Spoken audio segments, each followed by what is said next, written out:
E a casa caiu para Alexandre de Moraes, a funcionária da Receita Federal que ele investigou e colocou uma tornozeleira, acaba de fazer uma declaração gravíssima, bombástica, nós vamos mostrar aqui. Parece que tudo isso foi armado e agora, se isso for confirmado, e você vai ver aqui agora, nós vamos ter uma grande reviravolta neste caso envolvendo essa funcionária da Receita Federal que tinha 32 anos, que trabalhava ali, nunca tinha tido nada contrário a ela e agora, pessoal, o Moraes vai ter que se explicar sobre esse mal entendido, tudo em prol da justiça, é claro, da esposa dele. Você vai entender esse caso agora. Olha só, pessoal, o advogado Jeffrey Chicchini vai trazer isso aqui para nós agora. Essa notícia tá pegando fogo em todos os telejornais, porque realmente por essa ninguém esperava. Então dá um like nesse vídeo e se inscreve aqui no canal para você ver outras matérias como essa. E mais, você pode também se tornar membro deste canal e com um pequeno valorzinho assim você nos ajuda a continuar trazendo matérias como essa aqui. Veja aí agora, a casa caiu, pessoal, e essa funcionária pode lavar a alma do povo brasileiro. Confira a matéria. Gente, eu achei isso daqui muito grave. Podem ter fraudado um acesso a dados da esposa do Moraes na Receita Federal. Em depoimento à Polícia Federal, servidora da Receita diz que atendia outra pessoa no momento que houve acesso a dados de mulher de Moraes. Funcionária que trabalha no Guarujá, no litoral de São Paulo, foi alvo de operação e está com tornozeleira. Todo mundo sabe que Alexandre de Moraes deflagrou operação contra 4 agentes da Receita Federal por suposto acesso ilícito e divulgação de dados da sua esposa. Mas agora, uma das funcionárias que teria acessado os dados da esposa do Moraes está dizendo que não tem como ter feito esse acesso porque ela tem provas que no momento do acesso ela estava atendendo outra pessoa. Ou seja, fraudaram esse acesso aos dados da Receita Federal da esposa do Moraes? Por que é que esse acesso poderia ter sido, então, criado para gerar futura nulidade e blindar a esposa do Moraes? Se eu não fosse advogado do Felipe Martins, eu não tivesse visto com meus próprios olhos documento falso de entrada do Felipe Martins nos Estados Unidos para incriminá-lo, eu diria para vocês que é impossível que esse acesso fosse fraudulento. Mas eu não duvido de mais nada. Por quê? Com esse acesso irregular aos dados da esposa do Moraes, a esposa do Moraes nunca poderá ser processada criminalmente com essas provas que foram localizadas por esse acesso. Por quê? Se o acesso foi ilícito, e é o que estão dizendo, que foi um acesso ilícito, porque um agente da Receita só pode acessar dados sigilosos se houver um procedimento instaurado. E a própria Receita diz que esse agente acessou os dados da esposa do Moraes e descobriu aquele contrato de 129 milhões sem um procedimento instaurado, sem um procedimento oficial. Então, esse acesso, ele é ilícito. E eu mostrei em vídeo recente para vocês que se o acesso é ilícito, tudo que foi descoberto desse acesso ilícito é ilícito por derivação. Então, tudo que foi descoberto desse acesso não poderá ser utilizado. Agora, essa servidora está dizendo, não fui eu que acessei. Será então que criaram esse acesso só para macular a prova e utilizar isso futuramente como tese de nulidade? Eu explico. Com esse acesso ilícito aos dados da esposa do Moraes, tudo que foi descoberto desse acesso é ilícito. Então, a esposa do Moraes não poderá, eventualmente, ser processada criminalmente, porque as provas são ilícitas. São provas que foram descobertas de forma ilícita. Então, esse acesso, sendo irregular, ele é benéfico para a esposa do Moraes. Veja, todo mundo já sabe do contrato de 129 milhões. Vem agora um elemento. Opa, descobriram esse contrato de 129 milhões por um acesso ilícito. O agente que acessou não poderia ter acessado. porque não tinha um procedimento oficial. Então, essa discussão de que o acesso ele foi ilícito beneficia a esposa do Moraes. Agora, a servidora está dizendo, eu não acessei. Podem, então, ter utilizado a senha dessa assessora para criar um acesso fraudulento, para utilizar esse álibi em futura nulidade a beneficiar a defesa da esposa do Moraes. O problema é que agora essa servidora está com tornozeleira e está sendo acusada por um acesso que ela não fez, mas que esse acesso só beneficia a esposa do Moraes, porque tudo que encontraram contra a esposa do Moraes é ilícito. Será então que estão sacrificando a servidora, acusando-a de algo que ela não fez, para terem um álibi a favor da esposa do Moraes e uma nulidade que pode blindar a esposa do Moraes e salvá-la de eventual e futuro processo? Como eu disse para vocês, se eu não fosse advogado do Felipe Martins e eu não tivesse visto o que eu vi, eu jamais pensaria nisso, mas eu vi com os meus próprios olhos. Felipe Martins foi preso por uma viagem para os Estados Unidos que não fez. E surgiram documentos de acesso dele nos Estados Unidos quando ele estava no Brasil.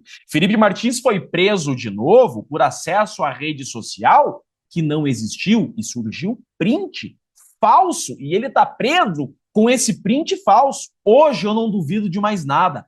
Tudo é possível no Brasil. Agora, resta saber quem então utilizou a senha dessa servidora para acessar os dados da esposa do Moraes. Seria isso um álibi perfeito de defesa. Acessaram o meu contrato de 129 milhões de forma irregular. Punem a servidora por esse acesso e eu não posso ser punido por nada, porque as provas que descobriram contra mim são ilícitas.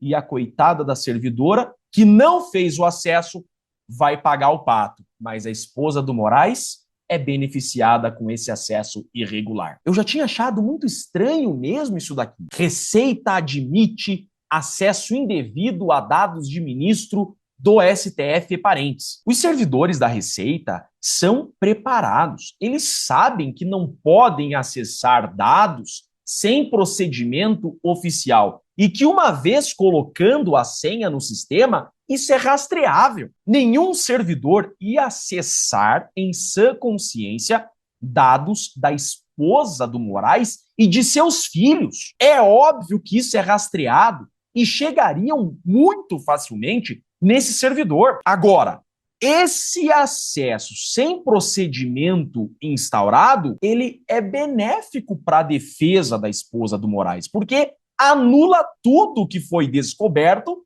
desse acesso irregular. E essa servidora tem prova que não foi ela que acessou. Então alguém usou o seu login. E isso é crível, porque jamais uma servidora teria coragem de acessar dados do Moraes e seus filhos. Óbvio que chegariam nessa servidora. Resta saber agora se de fato essa servidora tem prova que no momento do acesso ela estava atendendo outra pessoa. Porque aí então teremos mais um escândalo como vimos nas prisões do Felipe Martins. E eu digo para vocês, eu não duvido de mais nada nesse país. Eu com certeza acredito na palavra dessa servidora. Eu sei o que eu tenho visto no caso do Felipe Martins e nessa farsa da trama golpista. É possível sim que tenham fraudado, criado esse acesso para criar um álibi e criar futura nulidade para proteger e blindar pessoas de processo criminal. Tudo é possível e eu não duvido. Eu sou Jeffrey Chiquini, sou advogado, professor de processo penal e deixo aqui um grande e forte abraço a todos. Uma das servidoras perseguidas pelo Moraes, em depoimento à Polícia Federal, disse que estava fazendo outra coisa, atendendo outro chamado, outra pessoa, no momento em que os dados da esposa do Moraes foram acessados. Olha só, mais uma brutalidade, portanto, do Moraes, que expôs o nome dessas pessoas todas sem ouvi-las antes, sem checar os dados, sem fazer nada, colocou todo mundo fora do trabalho, colocou todo mundo preso, com tornozeleira, sequer sem compreender o que estava acontecendo. O Moraes já fez isso e continua fazendo com o Felipe Martins.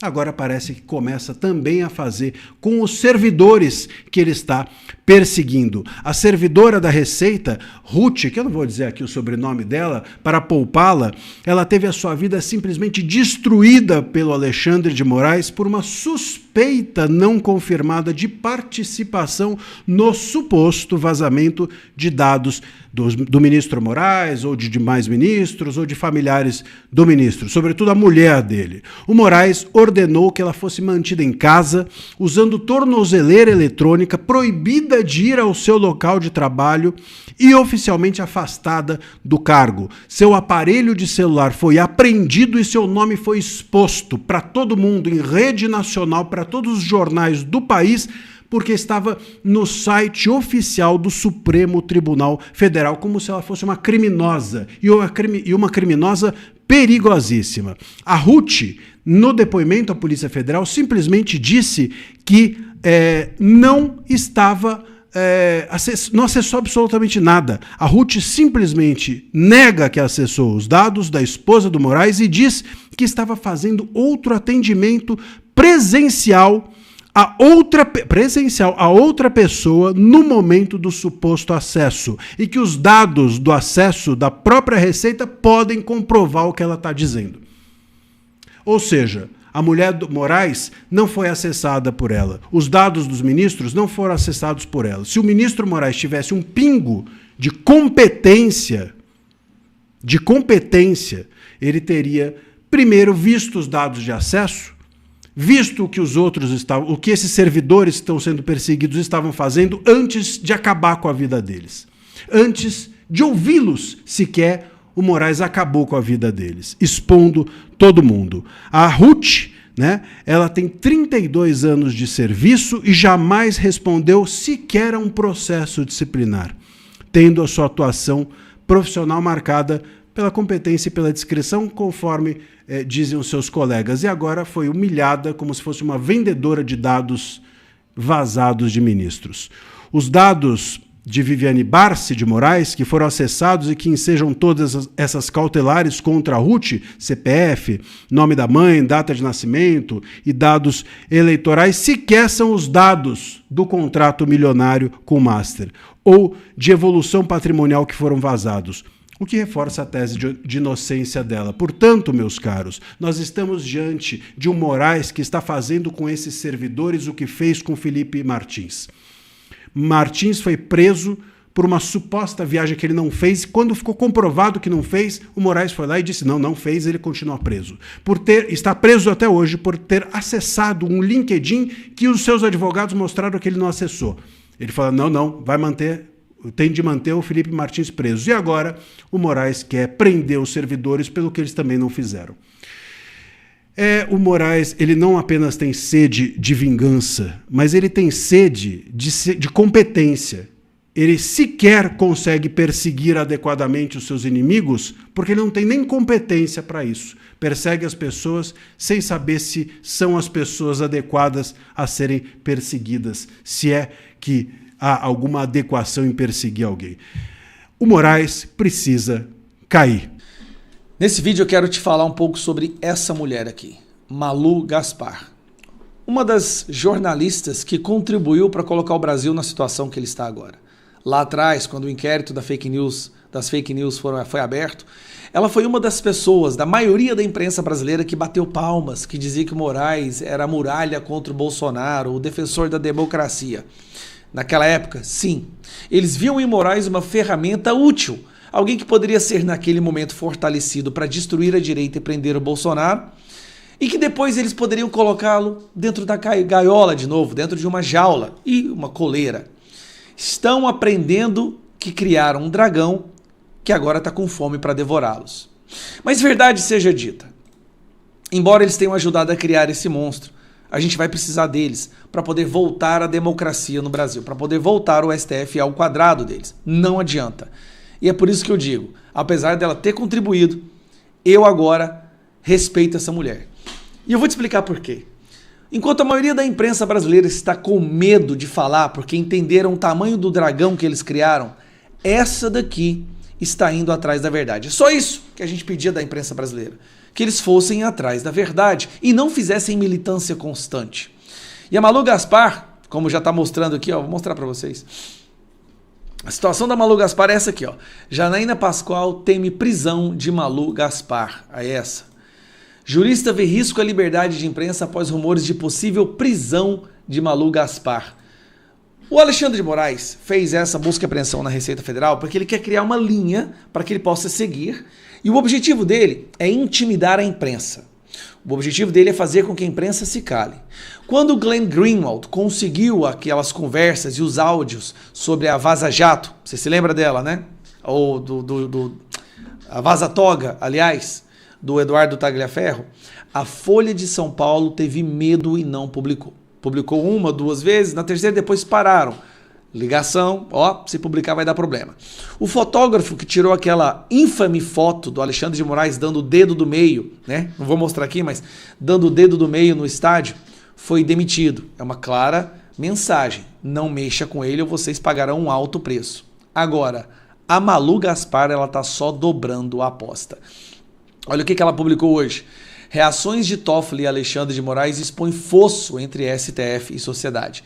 Aqui ela deixa clara que o STF hoje não representa a democracia, não representa a sociedade. A maior parte do Brasil passou o carnaval, pensando no que fazer de folga, na prorrogação dos blocos, tal.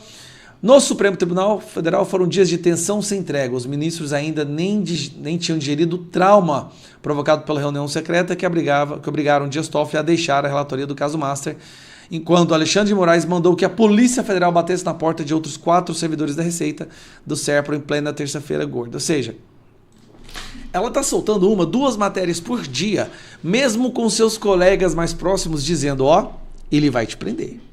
Mas agora sejamos sinceros. Talvez é justamente isso que a gente precise. Eu acredito que quando chegar até a Malu Gaspar, que é o objetivo do Alexandre de Moraes, e pegar e prender uma jornalista para intimidar o resto do jornalismo brasileiro, aí ele vai ter cruzado o Rubicão. Aí ele terá cruzado uma linha que colocará toda a imprensa do Brasil contra ele. Agora, a Malu Gaspar participou de uma rádio da CBN e eu queria que você ouvisse esse trecho dela. E em relação, Malu, a essa investigação contra os auditores da Receita, também vem causando bastante estranhamento essa investigação ter sido incluída no inquérito das fake news, né?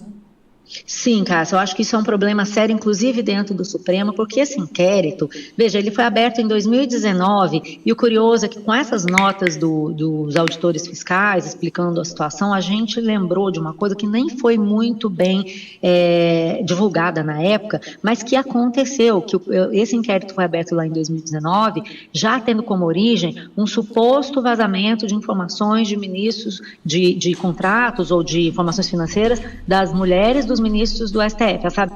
Ou seja, o inquérito das fake news começou justamente por isso, tá? Ocultar dados estranhos e, suspeitos dos ministros e suas esposas. A mulher do ministro Gilmar Mendes à época, a mulher do ministro Dias Toffoli, e o Dias Toffoli abriu um inquérito com interesse próprio, né, porque ele seria alvo disso, entregou para o Alexandre de Moraes sem sorteio.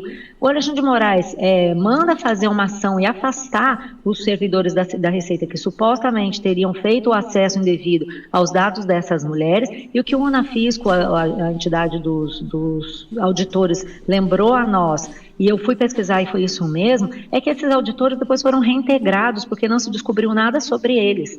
O próprio Alexandre de Moraes reintegrou porque não tinha prova de que esse acesso, que era um acesso que tinha ocorrido como parte de uma investigação de muitos CPFs, e aí sem querer eles entraram ali, entraram ali e perceberam que tinham pessoas ligadas aos ministros, mas não foi uma investigação focada naquilo.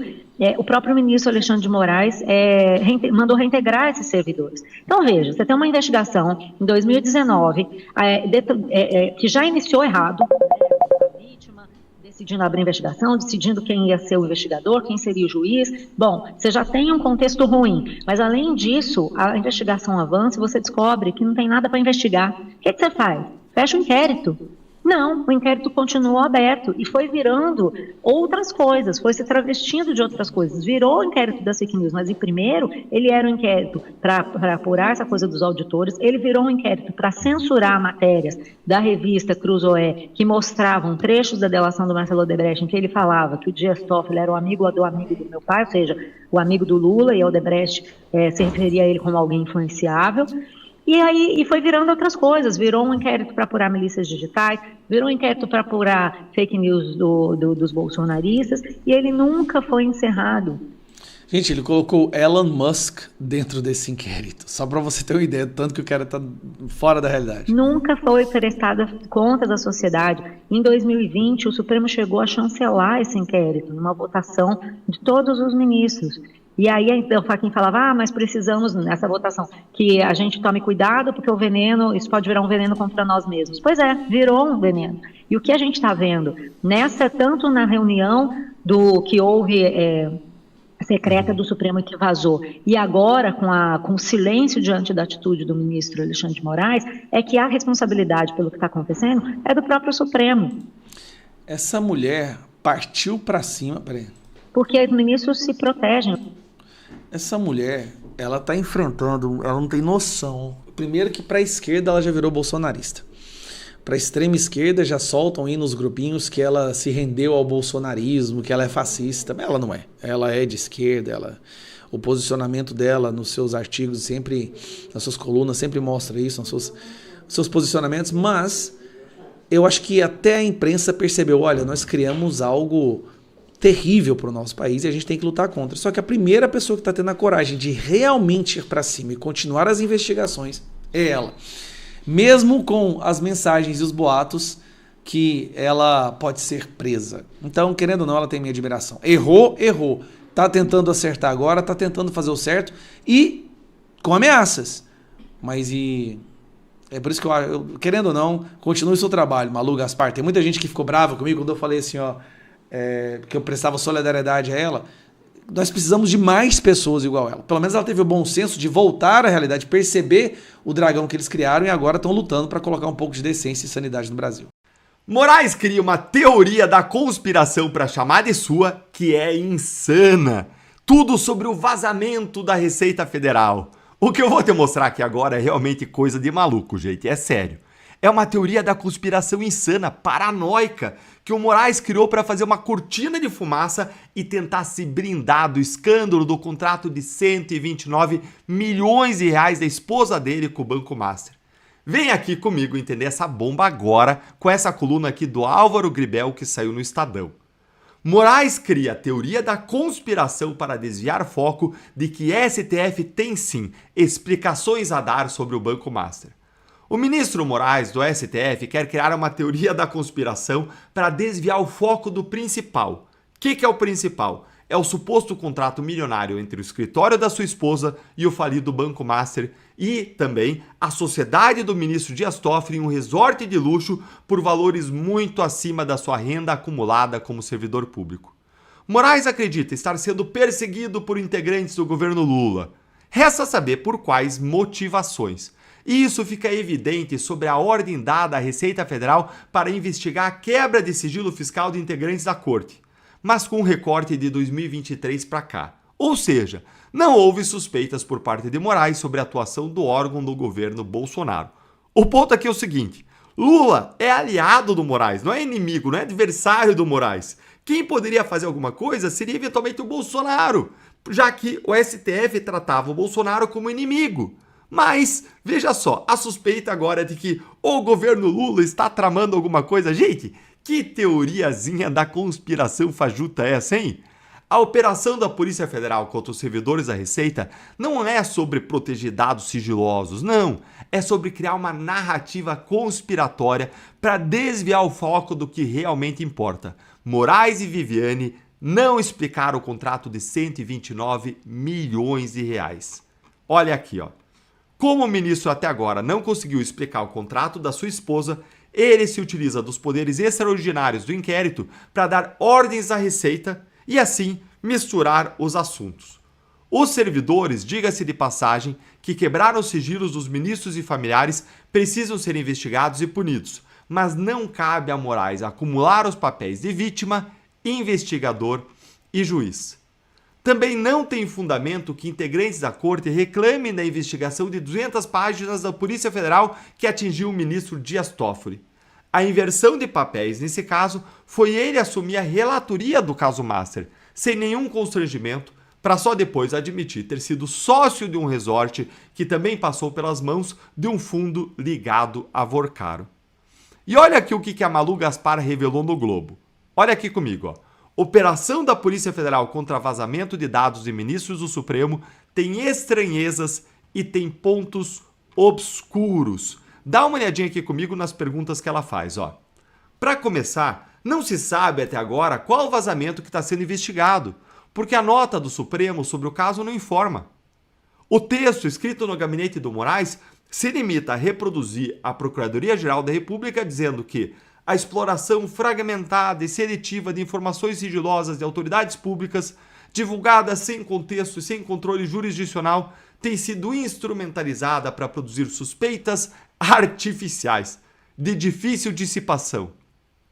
O que tem de artificial na suspeita sobre esses contratos milionários de Moraes e Toffoli? Nada! O que é artificial é brotar dinheiro do chão no colo desses ministros. O que o Moraes estava fazendo, gente, aqui, quando ele deu essa busca, quando ele foi para cima dos servidores, é criação de narrativa política pura. O ministro cria, então, uma teoria da conspiração para colocar o STF na eterna posição de vítima e aí justificar os seus abusos. A teoria conspiratória do Moraes é que servidores da Receita se organizaram em 3 estados diferentes servidores para acessar dados dele e da esposa e vender para jornalistas. Isso não faz o menor sentido, porque qualquer jornalista sério que se preze não compraria informações dessa forma porque perderia a credibilidade e a legitimidade. Malu Gaspar e Lauro Jardim estão dentre os maiores jornalistas do Brasil e foram os primeiros jornalistas a revelar esse escândalo. Malu revelou o contrato de 129 milhões. O Lauro Jardim revelou a evolução patrimonial de 200% da Viviane Barsi.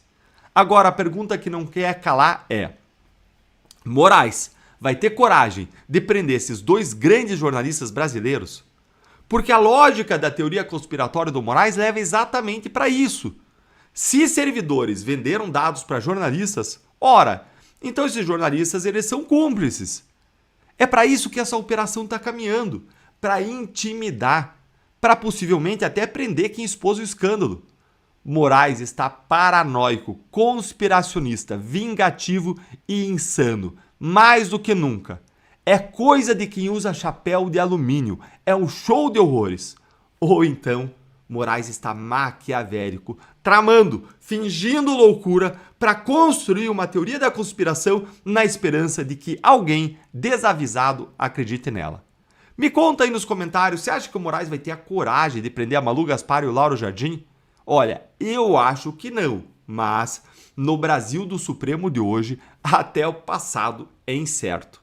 Pois é, um grande absurdo, né? Olha só, da onde você já viu que uma funcionária que trabalhava ali há 32 anos nunca teve nenhum ilícito, nunca cometeu nenhum tipo de crime, agora foi pega para Cristo justamente para justificar todo esse embaraço dos 130 milhões ali do Banco Master, da esposa do Moraes e tudo isso. Alguém tinha que pagar a conta e eles escolheram a pessoa errada para pagar a conta. Por quê? Agora todos os telejornais, né, todos os canais de notícia estão mostrando e divulgando que, na verdade, nós não sabemos. Foi um mal entendido ou foi má fé? Agora, nós precisamos saber, pessoal, os ricos, poderosos, os famosos, os grandes neste país, eles dão o seu jeitinho. Afinal, nós estamos no país do jeitinho, o jeitinho brasileiro. Só que agora, pessoal, como nós temos hoje a internet, que é a voz do povo, né? Daqueles que não tinham voz. Aliás, o ministro Barroso, falou uma época, né? Que a internet deu voz para os imbecis, né? Foi palavras dele. É por isso que ele não está mais hoje no STF. Teve que sair correndo porque falou tanta besteira. Na verdade, não foi os imbecis que deu voz, não. Deu voz àqueles que estavam entalados até na garganta. Olha só o que eles fizeram com essa mulher. Agora, com a tornozeleira no pé, não pode mais trabalhar, foi exposta toda a vida dela. E no final das contas, para piorar tudo, não se sabe se esse caso aí que ela está sendo acusada tem nem a ver com os 130 milhões, os dados vazados, talvez não tem nem a ver com esses 130 milhões. O que eles querem, pessoal, toda essa turma, o Lula, o Dias Toffoli, o Moraes, até mesmo o Fachin, todos eles querem limpar o nome dele, a barra deles. O que eles querem fazer é isso, porque pegou muito mal e todo esse rombo e todo esse escândalo justamente no ano eleitoral. E agora chega aí o Moraes fazendo uma investigação, né, abrindo aí esse processo de forma monocrática, não precisou da ajuda da PGR, não precisou da Polícia Federal. Ele mesmo tratou de fazer essa investigação aí, de abrir esse inquérito, passou inclusive por cima do próprio relator, que agora é o André Mendonça. Aliás, o próprio André Mendonça, né, deu carta branca para a Polícia Federal e falou assim: olha, agora vocês podem investigar o que for preciso, nós queremos saber a verdade. E aí a PF já quebrou o sigilo já da esposa do Moraes e a qualquer momento nós podemos ter divulgadas aí novas informações, né, sobre os iluministros, que agora vão ter que se explicar. É por isso que eles estão nervosos, estão tensos.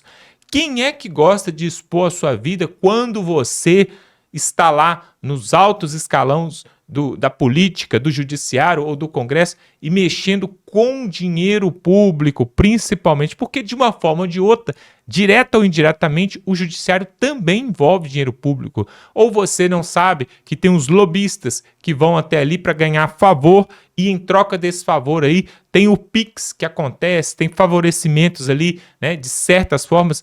Porque, olha só, pessoal, vamos e venhamos, né? O Dias Toffoli viaja com o diretor ali, advogado do Banco Master, vai para o jogo do Palmeiras contra o Flamengo lá no Peru, né? Aí você tem na virada do ano, o Alexandre de Moraes parece, né, de acordo com as imagens que mostramos ali, não podemos afirmar com certeza, mas de acordo com as imagens, estava em Dubai e o Borcaro estava viajando para Dubai. Ou seja, o Dias Toffoli também recebendo presidente de bancos ali no seu Hotel Taiaiá, o seu resort.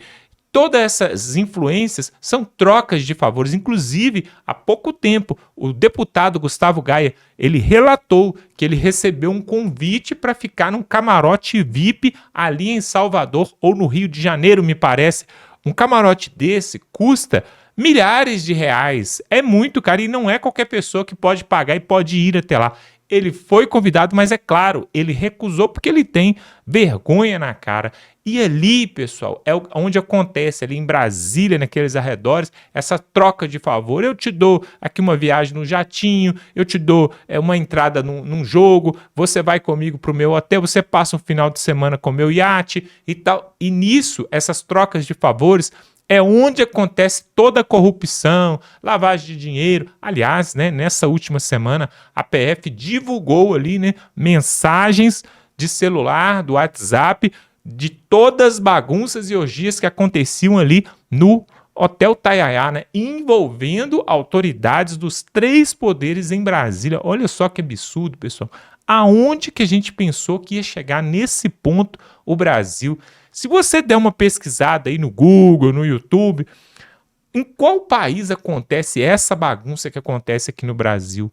Eu não sei. Se você souber, você coloca aqui nos comentários, porque até onde se prove ao contrário, é só aqui no Brasil que acontece esse tipo de coisa. Um país riquíssimo, com tantas riquezas naturais e riquezas também financeiras, mas que precisa estar prostrado a meia dúzia que querem controlar e sugar tudo que o país tem de riqueza, né? E de soberania, na verdade. Isso é a soberania, e não aquilo que o Lula falava e acusava o Donald Trump de estar invadindo a soberania do país. Soberania é pegar o poder ali nos 3 poderes e subjugar a nação. Isso que é ir contra a soberania de uma nação, porque, na verdade, o que é soberano é a Constituição, que é a vontade do povo, né? Porque ali estão as leis para julgar o povo. tudo isso que tem acontecido no Brasil, no final das contas, o povo tem certa culpa. Por quê? Se votar de forma consciente e colocar os representantes de forma correta, aí você tem um Congresso forte, aí você tem um presidente que é digno, e aí você tem, por ele, o presidente, ministros que serão indicados de forma honesta e de acordo com o que o Bolsonaro também indicou os seus 2 ministros, com base no currículo, no histórico e não na camaradagem, na companheirada. Um grande absurdo. Esperamos que essa mulher aí, ela tire essa tornozeleira do pé e seja limpo a ficha dela, porque ela, ao que tudo indica, parece que nem estava no setor onde falaram que vazou os dados. Olha só, é a mesma coisa que aconteceu com o Felipe Martins. Eles forjam provas justamente para poder chegar ao ponto onde eles querem. Bom, vamos achar que é um mal entendido, né? Não vamos falar aqui que eles agiram de má fé. O que você acha? Foi um mal entendido ou foi de má fé? Coloque a sua opinião aqui, se inscreve no canal, dá um like nesse vídeo e você também deve se tornar membro desse canal e nos ajudar, pessoal. Aqui embaixo tem um botão assim, ó, seja membro. Quando você se torna membro, você vai estar ajudando esse canal aqui a continuar a trazer esse tipo de matéria. Eu preciso da sua ajuda, então se torne membro aqui. É um pouquinho só, um cafezinho por mês, mas vai fazer muita diferença para nós. Dá um like nesse vídeo e estamos juntos.